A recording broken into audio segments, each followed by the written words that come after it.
Levels, ladies and gentlemen. I'm interested in levels of arguments, levels of responses, levels of apologists. If you walk up to a random Christian and ask, why do we need God when science can explain the universe? That Christian might be able to say something about the beauty of the universe or about the power needed to create something as enormous as the universe. But if you go up to William Lane Craig and ask the same question, you're going to get a far more thorough and rigorous response. Levels. We usually take it for granted that as we move up the scholarly ladder, the answers to our questions will become stronger and more sophisticated. But what happens when you ask an average person a question and he gives you an answer that's awful and stupid? So you go to his teacher and ask the same question, and he gives you an answer that's awful and stupid. And you keep moving up the ladder until you get to the mightiest scholars of his position, and you ask them the same question, and all they can give you is an answer that's awful and stupid. Doesn't there come a point when you begin to suspect that they simply have no good, intelligent response to your question? Let's talk about Muhammad and Aisha. When we ask the average Muslim why his prophet had sex with a 9-year-old girl, assuming the Muslim is willing to admit it, he'll tell you that it was a different culture and that Muhammad and Aisha had a happy marriage and so on. When we go up a level to Muslim apologists, we get pretty much the same answers. When we go up to the highest level of Muslim scholars, we get the same answers once again. Take Sheikh Yasir Qadhi.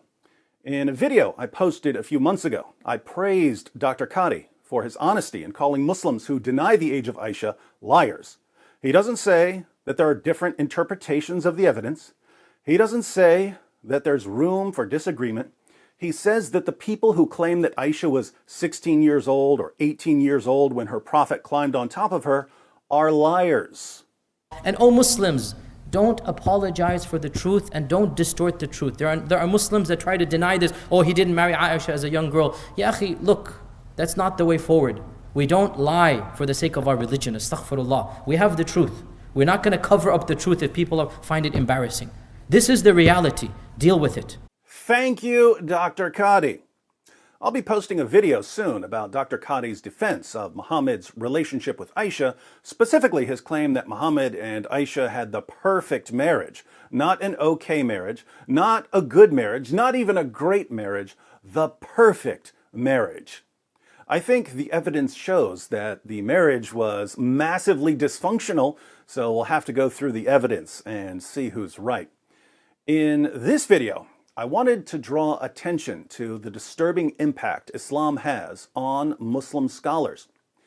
As we move up the levels, we generally encounter more intelligent and more knowledgeable people. However, since Muslim scholars know more about Muhammad, they have more to rationalize and justify and explain away than the average Muslim. But since the answers don't get much better as we move up the levels, Muslim scholars are forced to adopt absurd and even horrifying positions as they strive to defend their prophet. They make claims such that if these claims weren't being used to defend Muhammad, the scholars would immediately recognize how absurd and horrifying they are. But since the claims are being used to defend Muhammad, they just can't see the problem. That's where we come in. We're going to point out the problems here. Sheikh Yasir Qadhi was asked about Muhammad's relationship with Aisha. Again, I'll have much more to say about this in a separate video, but listen carefully to his initial reaction. Non-Muslims often ask about the marriage of Aisha radiallahu ta'ala anha, to the Prophet Muhammad, peace be upon him, at the age of 9. Can you give some light to this? I find it amusing that people who wish to defend women's rights make this such a big issue when Aisha herself didn't make it a big issue. She didn't seem to mind. In fact, she was very proud of it till the day she died.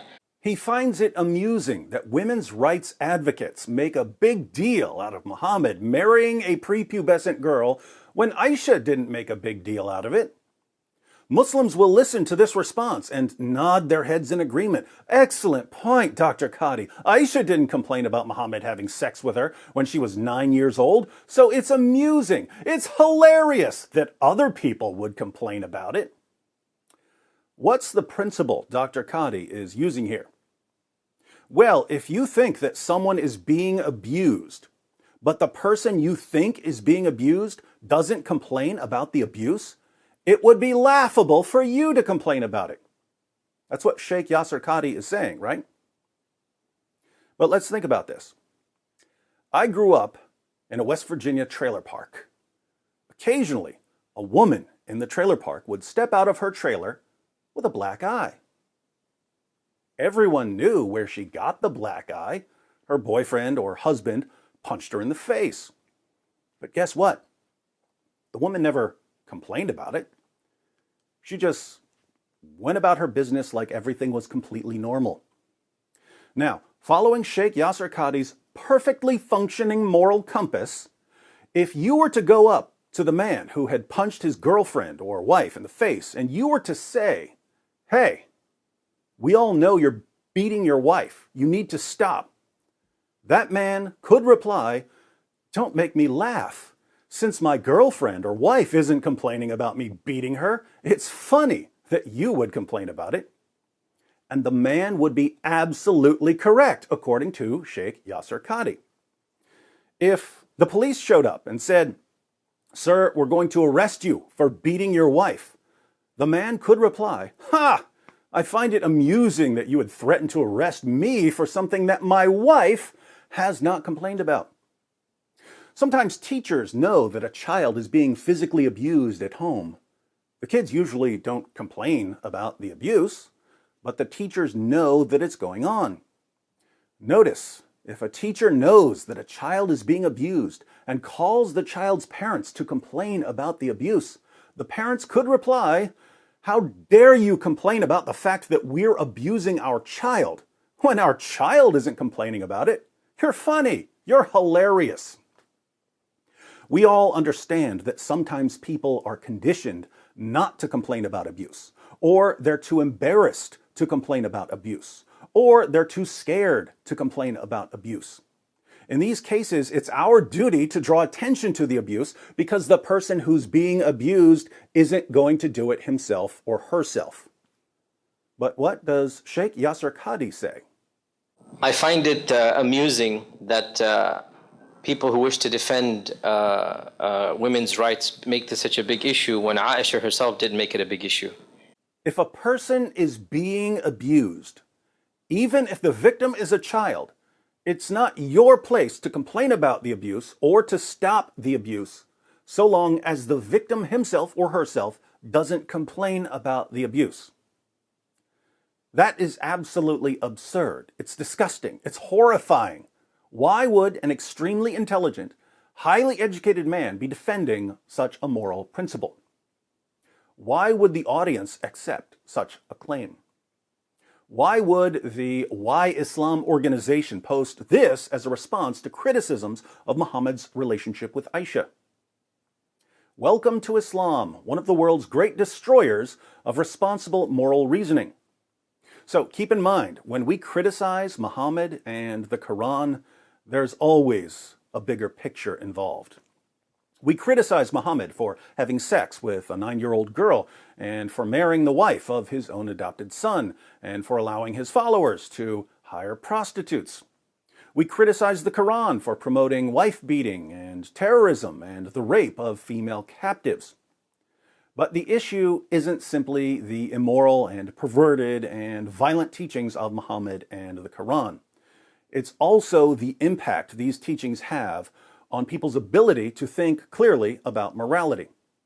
Islam corrupts moral reasoning. It twists and distorts our God-given faculty for distinguishing good from bad, right from wrong. It defends those who abuse women and children and abuses those who defend women and children. It wages a relentless war against the image of God in which men and women are created. That's why we expose it. That's why we refute it. That's why we mock it. And that's why we will never, ever stop.